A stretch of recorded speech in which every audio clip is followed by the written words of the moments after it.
नमस्कार दोस्तों, यह है ज्ञानधारा चैनल। आज के इस वीडियो में हम बात करेंगे छत्तीसगढ़ लोक सेवा आयोग द्वारा आगामी जो परीक्षा होने वाली है असिस्टेंट प्रोफेसर के लिए, जो डिफरेंट जो डिग्री कॉलेजेस हैं उनके लिए। तो आइए देख लेते हैं कि जो नोटिफिकेशन है उसमें एग्जाम का क्या पैटर्न है, नेगेटिव मार्किंग है कि नहीं है, कितना परसेंट मिनिमम क्वालिफिकेशन चाहिए, आपको कितना क्वालिफाई करना है, 33% है या 25% है, क्या शेड्यूल है उसका, क्या सिलेबस है, क्वेश्चन पेपर्स कहाँ से आप डाउनलोड करेंगे जो पुराने पेपर्स हैं, और एक अंदाजा कैसे लगाएंगे कि हाँ पिछले साल का कट ऑफ क्या था। तो इस वीडियो में हम इसके बारे में आपसे बात करेंगे।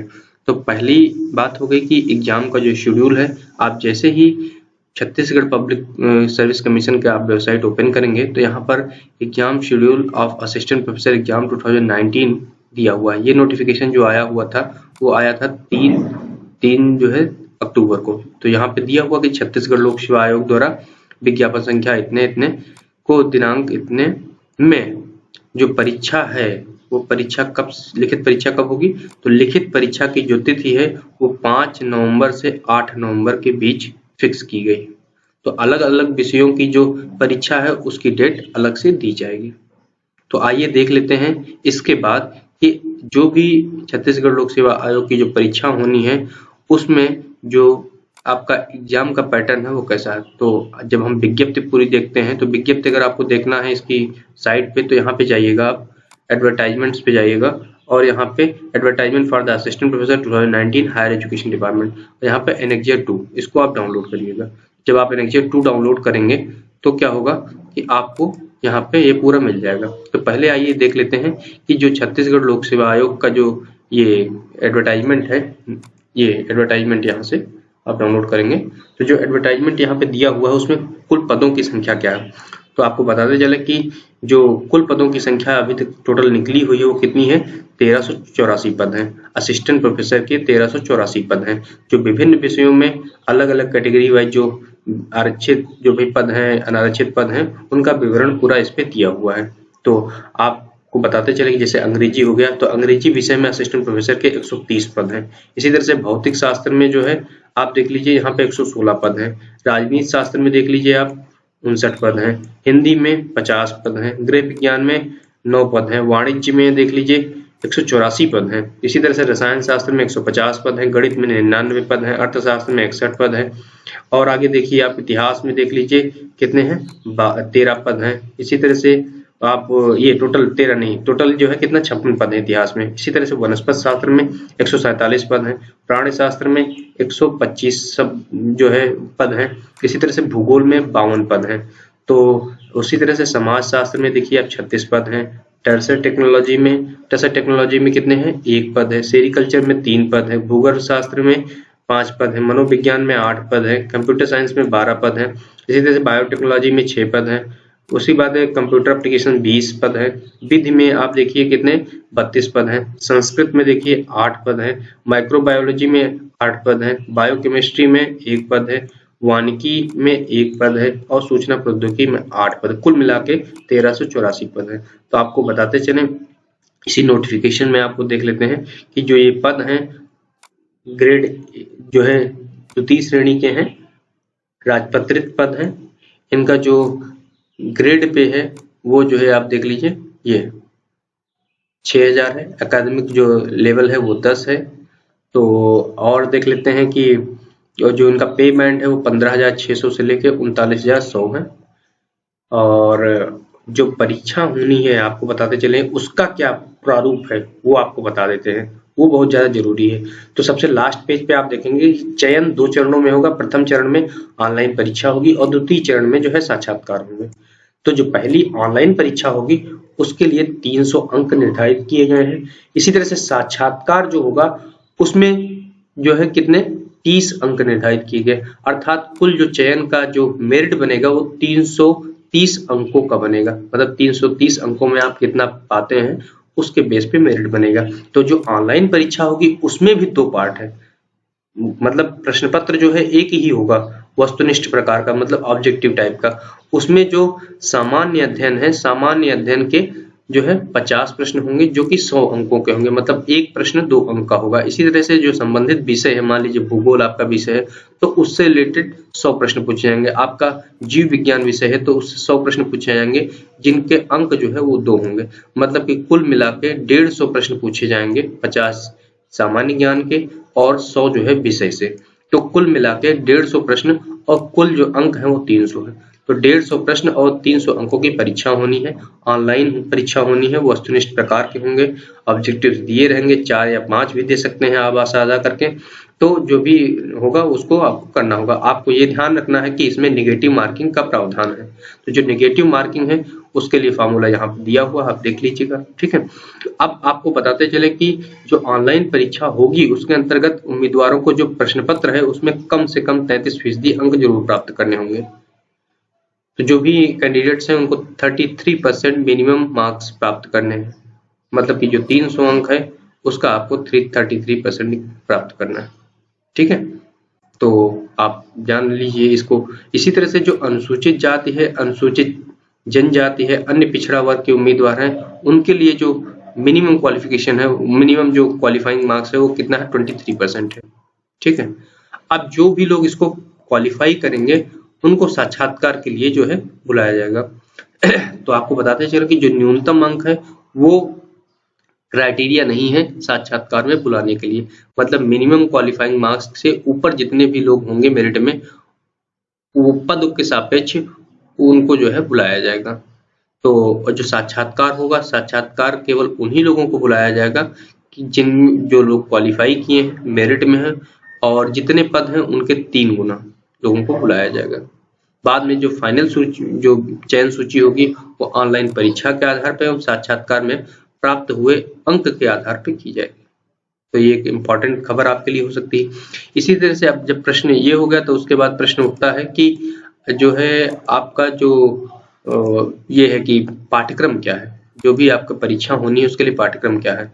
तो मैंने आपको बताया कि जो सामान्य अध्ययन है, सामान्य ज्ञान है, 50 प्रश्न पूछे जाएंगे। तो जो 50 प्रश्न पूछे जाएंगे उनका जो पाठ्यक्रम है, प्रश्न पत्र ये आप देखिएगा ना। तो जो पार्ट 1 है उससे क्या पूछा जाएगा, छत्तीसगढ़ का सामान्य ज्ञान। छत्तीसगढ़ के सामान्य ज्ञान के अंतर्गत छत्तीसगढ़ का इतिहास एवं स्वतंत्रता आंदोलन में छत्तीसगढ़ का योगदान, मतलब history of Chhattisgarh and contribution of Chhattisgarh in freedom struggle. इसी तरह से दूसरा जो बिंदु है जो इसके पाठ्यक्रम का वो है छत्तीसगढ़ का भूगोल, जल, खनिज संसाधन, जलवायु एवं भौतिक दशाएं, मतलब कि geography, water, mineral resources, climate and physical conditions. इसी तरह से तीसरा जो पॉइंट है वो है छत्तीसगढ़ की साहित्य, संगीत, नृत्य, कला एवं संस्कृति। इसी तरह literature, music, dance, art and culture of Chhattisgarh. इसी तरह से छत्तीसगढ़ की जनजातियां, बोली, तीज और त्योहार। तो उसके बाद इसमें क्या आ जाएगा, tribals, dialects, Teej and festivals of Chhattisgarh. इसी तरह से छत्तीसगढ़ की अर्थव्यवस्था, वन एवं कृषि। तो क्या हो जाएगा, economy, forest and agriculture of Chhattisgarh.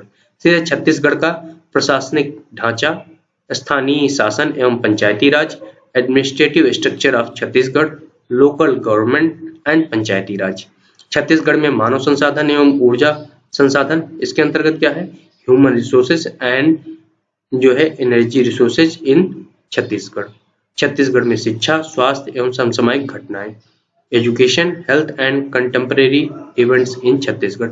तो सामान्य ज्ञान के अंतर्गत छत्तीसगढ़ के सामान्य ज्ञान का जो है से जुड़े हुए प्रश्न पूछे जाएंगे। उनके ये 8 बिंदु जो है दिए हुए, मतलब इतिहास है, भूगोल है, साहित्य है, जनजातियां है, अर्थव्यवस्था है, प्रशासनिक ढांचा है, मानव संसाधन, ऊर्जा संसाधन है, उसके बाद शिक्षा, स्वास्थ्य एवं समसामयिक घटनाएं। तो इन जो भी 8 पॉइंट्स दिए हुए हैं पार्ट 1 में, इनसे 50 प्रश्न पूछे जाएंगे 100 अंकों के। इसी तरह से उसके बाद जो 100 प्रश्न पूछे जाएंगे 200 अंकों के, वो होंगे आपके विषय वस्तु, जो भी आप जिस विषय में आप अप्लाई किए हैं उनके से जुड़े होंगे। तो आपको क्या करना होगा, डाउनलोड करना होगा। तो आप यहाँ पे जैसे देख लीजिए, इंग्लिश का दिया हुआ है, भौतिक शास्त्र का दिया हुआ है, तो आप ये पूरा देख सकते हैं, सबका पूरा सिलेबस दिया हुआ है। उदाहरण के लिए मैं देख लेता हूँ किसी एक सब्जेक्ट को उठा के, तो जो सब्जेक्ट मैं उठा रहा हूँ वो है भूगोल।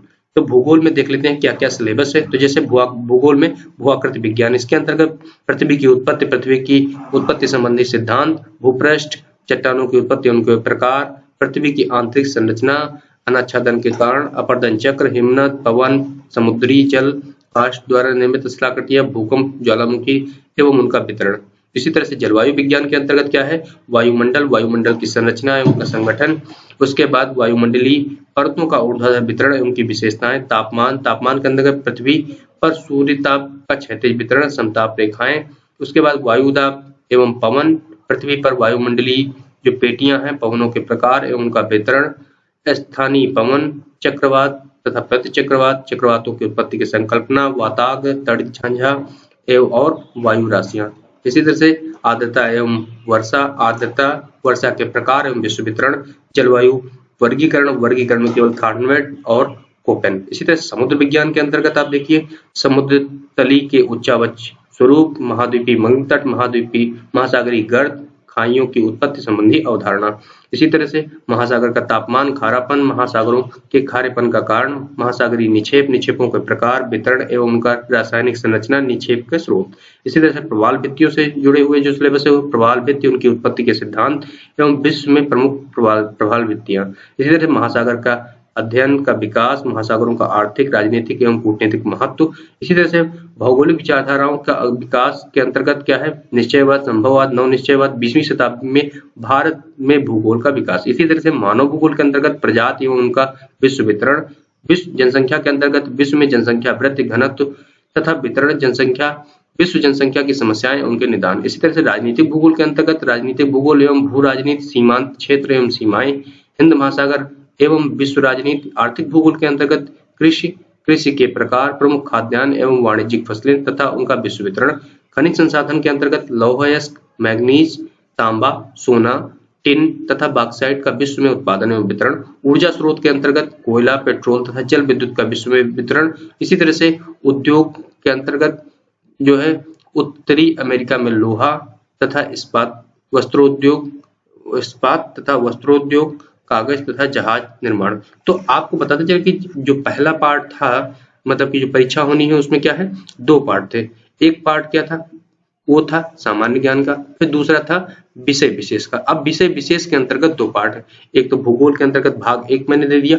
अब उसके बाद दूसरा जो भूगोल है वो है भारत का भूगोल छत्तीसगढ़ के विशेष संदर्भ में। तो इसमें भौतिक पहलू में महाद्वीप, भारतीय उपमहाद्वीप का भूगर्भिक इतिहास, प्राकृतिक विभाग एवं प्रवाह प्रणाली, जलवायु के अंतर्गत भारतीय मानसून की उत्पत्ति, उनके कारण, वर्षा का वितरण, बाढ़ तथा सूखाग्रस्त क्षेत्र, मिट्टी का प्राकृतिक वनस्पति, मिट्टी तथा प्राकृतिक वनस्पति, इसके अंतर्गत मिट्टी के प्रकार, उनका वितरण, वनों के प्रकार है उनका वितरण। इसी तरह से जो मानवीय पहलू हैं उनके तरह, अभी तो मैंने आपको बताया कि भौतिक पहलू से रिलेटेड क्या सिलेबस था। इसी तरह से मानवीय पहलू के अंतर्गत भारत की प्रमुख जनजातियां, कृषि के अंतर्गत प्रमुख फसलें, हरित क्रांति, भूमि सुधार नीति, फसल प्रतिरूप, मिश्रित कृषि का विकास, सिंचाई के विविध साधन एवं उनके महत्व, भूजल प्रबंधन। उद्योग के अंतर्गत औद्योगिक विकास का इतिहास, खनिज आधारित, उसके बाद कृषि आधारित एवं वनों पर आधारित उद्योग का अध्ययन, भारत के औद्योगिक प्रदेश। इसी तरह से क्षेत्रीय विकास तथा नियोजन, क्षेत्रीय विसंगतियां, पर्वत तथा आदिवासी क्षेत्रों के नियोजन, बहुस्तरीय नियोजन तथा नदी घाटी का विकास। इसका अंग्रेजी में भी नीचे सिलेबस दिया हुआ है, आप उतना देख लीजिएगा, ठीक है। तो मेरा उद्देश्य था बताना कि सिलेबस ये है। अब सिलेबस को आपको डाउनलोड कहाँ से करना है ये आपको देखना है। तो आप जो ये दिया हुआ है एडवर्टाइजमेंट्स करके, एडवर्टाइजमेंट सेक्शन में आप जाएंगे और यहाँ पे आप डाउनलोड करेंगे, यहाँ पे जाइएगा आप एनेक्जेट 2। जैसे आप एनेक्जेट 2 पे जाएंगे आप उसको डाउनलोड करने में, पूरा सिलेबस डाउनलोड करने में सक्षम होंगे। तो पूरा आपका सिलेबस डाउनलोड हो जाएगा, आप उसको देख सकेंगे, ठीक है। ये पूरा सिलेबस अभी डाउनलोड हो रहा है। अब अगला प्रश्न उठता है कि भाई जो पुराने जो पेपर्स हैं वो कहाँ से मिलेंगे। तो आप यहाँ पे जाइएगा, छत्तीसगढ़ पब्लिक सर्विस कमीशन की जो वेबसाइट है, यहाँ पे मॉडल आंसर्स करके एक ऑप्शन दिया हुआ है, यहाँ पे भी दिया हुआ टॉप पे, और यहाँ पे आप भी देखिएगा। तो यहाँ पे आप मॉडल आंसर्स पे आप क्लिक करेंगे, ये देखिए आपका सिलेबस आ गया पूरा, आप सिलेबस देख सकते हैं। 38 पेज दिया हुआ, सभी सब्जेक्ट्स का पूरा सिलेबस दिया हुआ। तो इसको मैं हटा रहा हूँ। अब आपको जो पेपर्स मैंने बताया था कि पेपर्स देखना है, तो ये पेपर्स आप देख लीजिए पूरे दिए हुए हैं। आप यहाँ पे जाके आप पुराने जो पेपर्स हुए हैं अभी तक असिस्टेंट प्रोफेसर पद के लिए, उनको आप यहाँ से डाउनलोड कर सकते हैं। तो जैसे model answer for assistant professor जो 2014 में का जो भर्ती निकला हुआ था उसमें 28 सितंबर को जो परीक्षा हुई उसके लिए, जैसे उदाहरण के लिए मैं ज्योग्राफी का जो है पेपर डाउनलोड कर रहा हूँ। तो जैसे हम ज्योग्राफी का पेपर डाउनलोड करेंगे तो यहाँ पे आप देखिएगा ये पूरा पेपर एक बार डाउनलोड होके आ जाएगा। ठीक है, तो ये पेपर डाउनलोड हो गया, तो आप ज्योग्राफी का पूरा पेपर दिया हुआ। तो आप देख लीजिए कि पहले जो क्वेश्चंस होते हैं वो जुड़े होते हैं कि छत्तीसगढ़ से रिलेटेड, जैसे who was the first group leader of Rudri Navgaon movement in 1930। ठीक है, तो 1930 में रुद्री नवगांव आंदोलन के प्रथम टोली के नेता कौन थे? तो आंसर दिया हुआ छोटे बाबू छोटेलाल श्रीवास्तव। तो इसी तरह से आपको प्रश्न होंगे उससे जुड़े हुए। इसी तरह से आप जाएंगे इसके नीचे तो आपको जो सब्जेक्ट विशेष है उससे आपको प्रश्न मिलेंगे। के तट के अनुदिश जिन स्थलाकृतियों का अध्ययन किया गया उनमें कास्ट स्थलाकृतियां सर्वप्रथम थी। तो एड्रियाटिक सागर यहाँ पे ये दिया हुआ है। तो आप यहाँ पे पूरे अपना देख सकते हैं, पूरा पेपर देख सकते हैं। एक बार आपको आइडिया मिल जाएगा कि किस तरह के प्रश्न पूछे जाते हैं और किस तरह से हमको तैयारी करनी है। ये देखिए ना ये पूरा डाउनलोड हो गया, आप उसको देख सकते हैं। तो हमारे इस वीडियो को बनाने का उद्देश्य ये था कि जो छत्तीसगढ़ लोक सेवा आयोग द्वारा जो असिस्टेंट प्रोफेसर उच्च शिक्षा विभाग में जो भर्तियां होनी है, जिनके लिए लिखित परीक्षा की आगामी डेट घोषित कर दी गई है। आगामी डेट जो उनकी है वो 5 नवंबर से लेकर के 8 नवंबर के बीच निर्धारित की गई है। अलग अलग विषयों की जो डेट है वो उसको अलग से वेबसाइट पे दिया जाएगा कि किस विषय की डेट कब पड़ी हुई है लिखित परीक्षा के लिए। तो हमारे इस वीडियो का उद्देश्य ये था कि डेट बताना। दूसरा पॉइंट था कि जो सिलेक्शन प्रोसीजर है उसमें रिटन एग्जाम है कि नहीं है, फिर उसके बाद नेगेटिव मार्किंग है कि नहीं है, मिनिमम जो क्वालिफाइंग मार्क्स है वो कितना है वो बताना था। तीसरा था कि सिलेबस आपको बताना था। तो सिलेबस मैंने आपको बता दिया कि कैसे सिलेबस आपको डाउनलोड करना है, कैसे देखना है। इसी तरह से हमको बताना था कि प्रश्न पत्र, आप पुराने जो प्रश्न पत्र है वो कहाँ से डाउनलोड करेंगे। तो पुराने प्रश्न पत्र मैंने आपको डाउनलोड करना बता दिया है। तो ये पूरा आपको मैंने बता दिया है, तो आप इसको पूरा देखेंगे। उम्मीद है कि ये वीडियो आपके लिए काफी हित कर रहा होगा, काफी लाभदायक रहा होगा। तो इसी तरह से छत्तीसगढ़ से जुड़ी हुई बहुत सी जानकारियों के बारे में मैं आपको लगातार अपडेट करता रहूंगा। आज से मैं छत्तीसगढ़ लोक सेवा आयोग के बारे में जो असिस्टेंट प्रोफेसर की भर्ती हुए उससे रिलेटेड वीडियोस अपलोड करना शुरू करूंगा। तो उम्मीद है ये वीडियो आपको पसंद आया होगा। ये वीडियो उन लोगों को शेयर करें जो भी छत्तीसगढ़ लोक सेवा आयोग के लिए परीक्षा देने जा रहे हैं। तो और भी वीडियो से जुड़े रहने के लिए आपको क्या करना है, चैनल का बेल आइकन दबाना है, जिससे कि आपको लगातार जो अपडेट्स हैं वो लगातार मिलती रहें। धन्यवाद।